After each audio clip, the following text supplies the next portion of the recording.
y 7. 17 Post-scriptum sobre las sociedades de control y historia.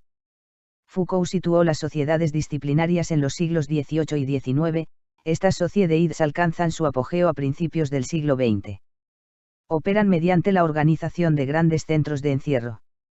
El individuo pasa sucesivamente de un círculo cerrado a otro, cada uno con sus leyes. Primero la familia, después la escuela, ya no estás en tu casa, después el cuartel, ya no estás en la escuela, a continuación la fábrica. Cada cierto tiempo el hospital y a veces la cárcel, el centro de encierro por excelencia. La cárcel sirve como modelo analógico, la heroína de Europa 51 exclama, cuando ve a los obreros, creí ver a unos condenados. Foucault ha analizado a la perfección el proyecto ideal de los centros de encierro, especialmente visible en las fábricas. Concentrar, repartir en el espacio, ordenar en el tiempo, componer en el espacio-tiempo una fuerza productiva cuyo efecto debe superar la suma de las fuerzas componentes. Pero Foucault conocía también la escasa duración de este modelo. Fue el sucesor de las sociedades de soberanía, cuyos fines y funciones eran completamente distintos, grabar la producción más que organizarla, decidir la muerte más que administrar la vida. La transición fue progresiva, Napoleón parece ser quien obra la conversión de una sociedad en otra. Pero también las disciplinas entraron en crisis en provecho de nuevas fuerzas que se iban produciendo lentamente, y que se precipitaron después de la Segunda Guerra Mundial. Las sociedades disciplinarias son nuestro pasado inmediato, lo que estamos dejando de ser. Todos los centros de encierro atraviesan una crisis generalizada, cárcel, hospital, fábrica, escuela, familia. La familia es un interior en crisis, como lo son los demás interiores, el escolar, el profesional, etc. Los ministros competentes anuncian constantemente las supuestamente necesarias reformas. Reformar la escuela, reformar la industria, reformar el hospital, el ejército, la cárcel, pero todos saben que, a un plazo más o menos largo, estas instituciones están acabadas. Solamente se pretende gestionar su agonía y mantener a la gente ocupada mientras se instalan esas nuevas fuerzas que ya están llamando a nuestras puertas. Se trata de las sociedades de control, que están sustituyendo a las disciplinarias. Control es el nombre propuesto por Burroughs para designar al nuevo monstruo que Foucault reconoció como nuestro futuro inmediato. También Paul Virilio ha analizado continuamente las formas ultrarrápidas que adopta el control al aire libre y que reemplazan a las antiguas disciplinas que actuaban en el periodo de los sistemas cerrados.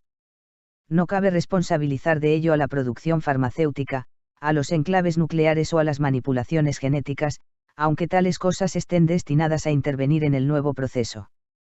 No cabe comparar para decidir cuál de los dos regímenes es más duro o más tolerable, ya que tanto las liberaciones como las sumisiones han de ser afrontadas en cada uno de ellos a su modo. Así, por ejemplo, en la crisis del hospital como medio de encierro, es posible que la realización, los hospitales de día o la asistencia domiciliaria hayan supuesto en un principio nuevas libertades. Ello no obstante, participan igualmente de mecanismos de control que no tienen nada que envidiar a los más terribles encierros. No hay lugar para el temor ni para la esperanza, solo cabe buscar nuevas armas. 2. Lógica. Los diferentes internados o centros de encierro por los que va pasando el individuo son variables e independientes. Se sobreentiende en cada ocasión un comienzo desde cero y, aunque existe un lenguaje común a todos los centros de encierro, es un lenguaje analógico. En cambio, los diferentes controlatorios son variantes inseparables que constituyen un sistema de geometría variable cuyo lenguaje es numérico, lo que no siempre significa que sea binario. Los encierros son moldes o moldeados diferentes, mientras que los controles constituyen una modulación, como una suerte de moldeado autodeformante que cambia constantemente y a cada instante. Como un tamiz cuya malla varía en cada punto. Se puede apreciar sin dificultad en los problemas de los salarios. La fábrica era un cuerpo cuyas fuerzas interiores debían alcanzar un punto de equilibrio, lo más alto posible para la producción, lo más bajo posible para los salarios. En una sociedad de control, la fábrica es sustituida por la empresa, y la empresa es un alma, es etérea. Es cierto que ya la fábrica utilizaba el sistema de las primas y los incentivos, pero la empresa se esfuerza con mayor profundidad para imponer una modulación de cada salario. En estados siempre metaestables que admiten confrontaciones, concursos y premios extremadamente cómicos. El éxito de los concursos televisivos más estúpidos se debe a que expresan adecuadamente la situación de las empresas. La fábrica hacía de los individuos un cuerpo, con la doble ventaja de que, de este modo, el patrono podía vigilar cada uno de los elementos que formaban la masa y los sindicatos podían movilizar a toda una masa de resistentes. La empresa, en cambio, instituye entre los individuos una rivalidad interminable a modo de sana competición. Como una motivación excelente que contrapone unos individuos a otros y atraviesa a cada uno de ellos, dividiéndole interiormente. El principio modulador de que los salarios deben corresponderse con los méritos tienta incluso a la enseñanza pública. De hecho, igual que la empresa, toma el relevo de la fábrica, la formación permanente tiende a sustituir a la escuela, y el control continuo tiende a sustituir al examen. Lo que es el medio más seguro para poner la escuela en manos de la empresa. En las sociedades disciplinarias siempre había que volver a empezar, terminada la escuela, empieza el cuartel, después de este viene la fábrica. Mientras que en las sociedades de control nunca se termina nada. La empresa, la formación o el servicio son los estados meta hasta bálsico existentes de una misma modulación, una especie de deformador universal. Kafka, que se hallaba a caballo entre estos dos tipos de sociedad, describió en el proceso sus formas jurídicas más temibles. La absolución aparente, entre dos encierros, típica de las sociedades disciplinarias. Y el aplazamiento ilimitado, en continua variación, de las sociedades de control son dos formas de vida jurídicamente muy distintas, y si el derecho actual es un derecho en crisis, vacilante. Ello sucede porque estamos abandonando unas formas y transitando hacia las otras. Las sociedades disciplinarias presentan dos polos, la marca que identifica al individuo y el número o la matrícula que indica su posición en la masa. Para las disciplinas, nunca hubo incompatibilidad entre ambos, el poder es al mismo tiempo masificador e individuante, es decir, forma un cuerpo con aquellos sobre quienes se ejerce al mismo tiempo que moldea la individualidad de cada uno de los miembros. Foucault encontraba el origen de este doble objetivo en el poder pastoral del sacerdote, el rebaño y cada una de las ovejas, si bien el poder civil se habría convertido, por su parte y con otros medios, en un pastor laico. En cambio, en las sociedades de control, lo esencial ya no es una marca ni un número, sino una cifra. La cifra es una contraseña, emouti de pase. En tanto que las sociedades disciplinarias están reguladas mediante consignas, mots de ordre. Tanto desde el punto de vista de la integración como desde el punto de vista de la resistencia a la integración. El lenguaje numérico de control se compone de cifras que marcan o prohíben el acceso a la información. Ya no estamos ante el par individuo-masa. Los individuos han devenido individuales y las masas se han convertido en indicadores, datos, mercados o bancos. Quizá es el dinero lo que mejor expresa la distinción entre estos dos tipos de sociedad, ya que la disciplina se ha remitido siempre a monedas acuñadas que contenían una cantidad del patrón oro. Mientras que el control remite a intercambios fluctuantes, modulaciones en las que interviene una cifra, un porcentaje de diferentes monedas tomadas como muestra. El viejo topo monetario es el animal de los centros de encierro, mientras que la serpiente monetaria es el de las sociedades de control. Hemos pasado de un animal a otro, del topo a la serpiente, tanto en el régimen en el que vivimos como en nuestra manera de vivir y en nuestras relaciones con los demás.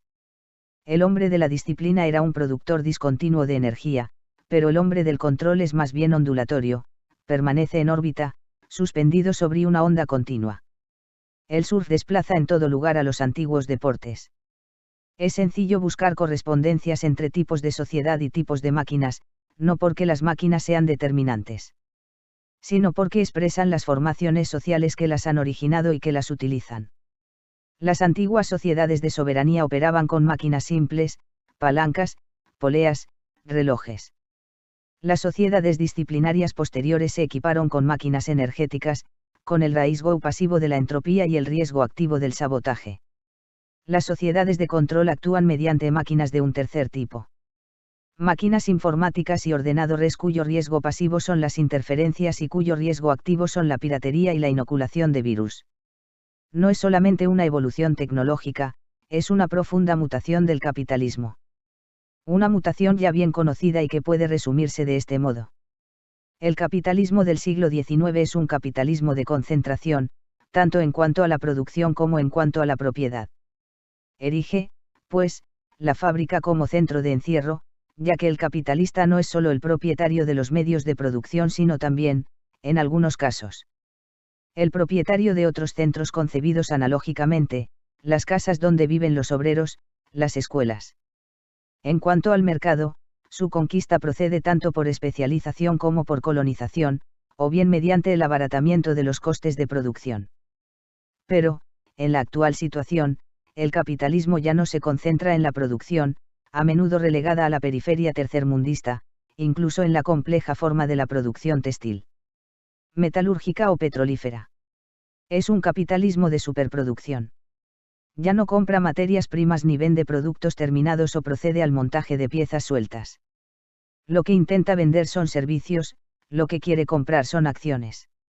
No es un capitalismo de producción sino de productos, es decir, de ventas o de mercados.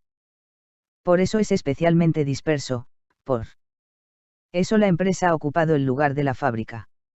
La familia, la escuela, el ejército, la fábrica ya no son medios analógicos distintos que convergen en un mismo propietario, ya sea el Estado o la iniciativa privada. Sino que se han convertido en figuras cifradas, deformables y transformables, de una misma empresa que ya solo tiene gestores. Incluso el arte ha abandonado los círculos cerrados para introducirse en los circuitos abiertos de la banca. Un mercado se conquista cuando se adquiere su control, no mediante la formación de una disciplina, se conquista cuando se pueden fijar los precios, no cuando se abaratan los costes de producción. Se conquista mediante la transformación de los productos, no mediante la especialización de la producción. La corrupción se eleva entonces a una nueva potencia. El departamento de ventas se ha convertido en el centro, en el alma, lo que supone una de las noticias más terribles del mundo. Ahora, el instrumento de control social es el marketing, y en él se forma la raza descarada de nuestros dueños. El control se ejerce a corto plazo y mediante una rotación rápida, aunque también de forma continua e ilimitada, mientras que la disciplina tenía una larga duración, infinita y discontinua. El hombre ya no está encerrado sino endeudado.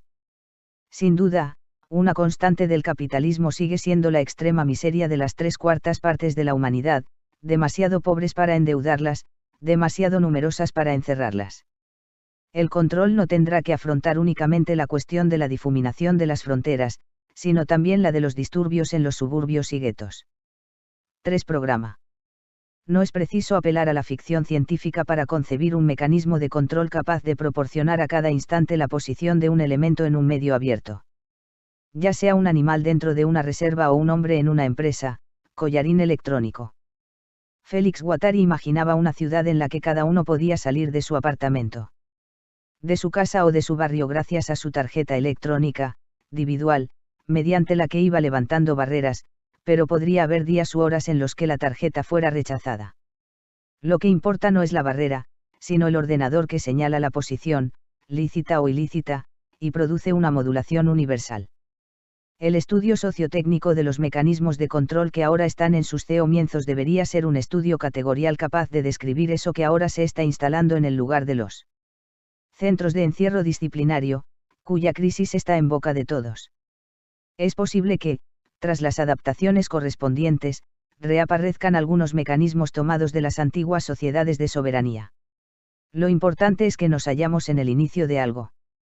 En el régimen carcelario, la búsqueda de penas sustitutorias, al menos para los delitos menores. Y la utilización de collarines electrónicos que imponen al condenado la permanencia en su domicilio durante ciertas horas. En el régimen escolar, las formas de control continuo y la acción de la formación permanente sobre la escuela, el correspondiente abandono de toda investigación en el seno de la universidad. La introducción de la empresa en todos los niveles de escolaridad. En el régimen hospitalario, la nueva medicina sin médicos ni enfermos que localiza enfermos potenciales y grupos de riesgo.